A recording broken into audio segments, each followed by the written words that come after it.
I'm not good. I'm not bad. But I sure as hell ain't ugly.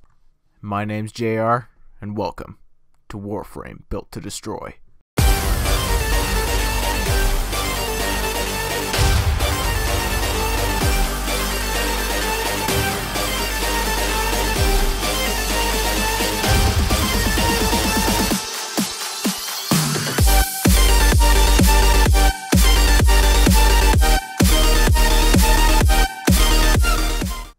Hey, what's up, pups? It's JR, and we're back with some more BTD.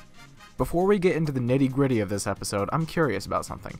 In a recent dev stream, Rebecca, Steve, Sheldon, and the rest of the usual dev stream crew showed off the new Warframe, Cora.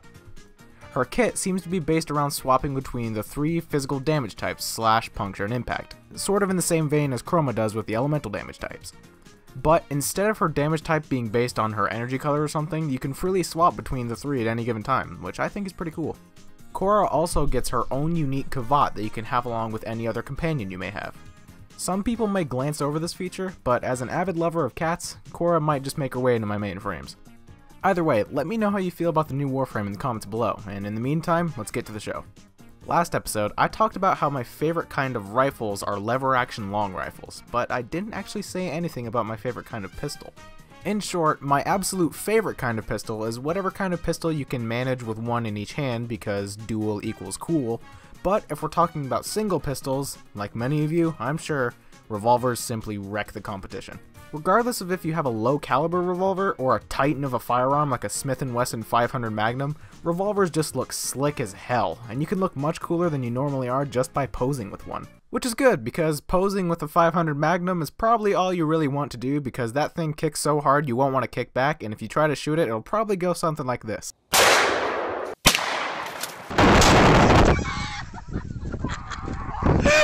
But the point I'm trying to make here is that revolvers are badass. Unfortunately, there are very few revolvers in Warframe. You've got Vosto and Vosto Prime, which look like your typical revolver, but regular Vosto is kinda lackluster, and Vosto Prime is currently sitting in the Prime Vault, so if newer players want to get their hands on one, they're gonna have to buy it or hope they have a friend who has a couple vaulted relics sitting around. Then you have Brack, which is a revolving shotgun, and Rubico, which is a revolving sniper rifle, making them not tried and true revolvers. And finally you have Panda. Ew. What is that? Ew, no, why? That is not a revolver, that is a fucking apple slicer stuck on the end of a rubber band gun because little Timmy wanted a bayonet but his mom wouldn't let him play with the knives. Ugh. Well, I guess there's no real, easily obtainable revolvers in Warframe. You didn't think I'd actually forget, did you?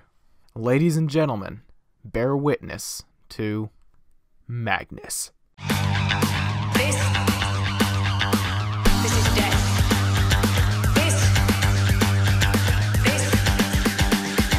This is... And draw!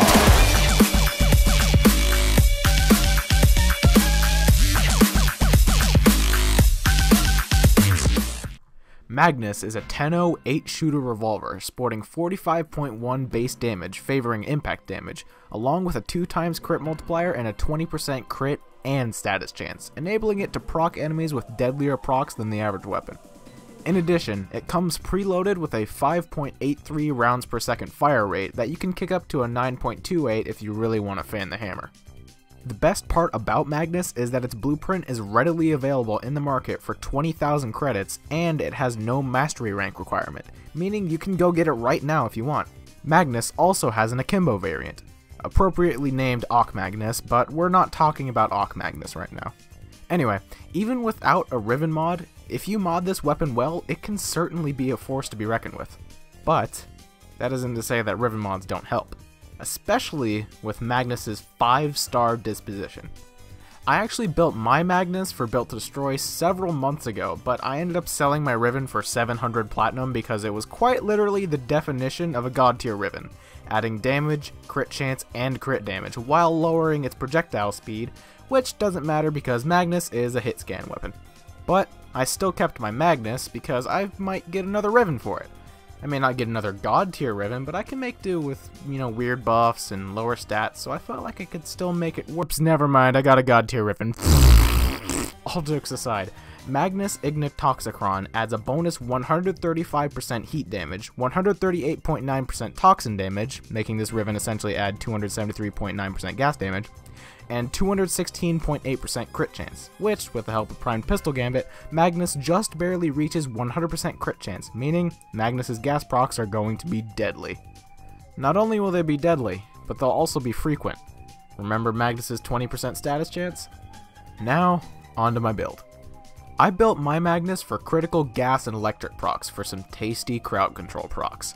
With my 6th Forma build, I tacked on the usual Hornet Strike, Barrel Diffusion, Primed Pistol Gambit, and Target Cracker to buff my damage and crit ability.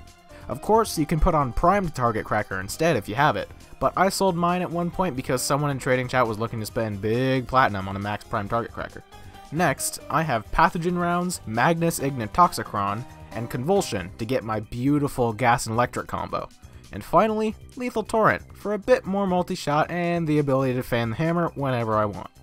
With this build, and my Riven specifically, but replacing Target Cracker with Primed Target Cracker, Magnus gets up to 26,429.09 total damage and, get this, a whopping 87,744.59 DPS.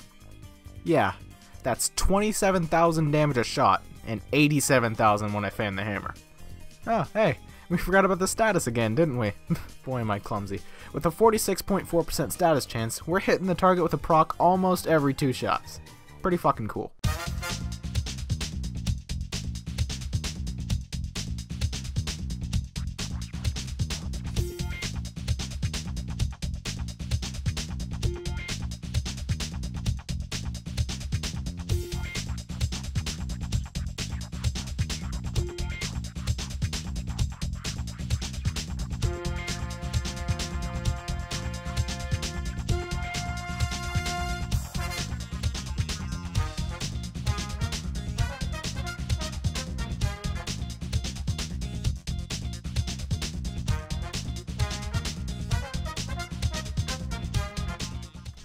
Anyway, that's going to wrap up this episode of Built to Destroy. If you enjoyed this video, consider dropping a like, and make sure to hit that subscribe button to become a pup if you haven't already. My name's JR, and I'll see you guys in the next one. Inside this fantasy, it seems so real to me.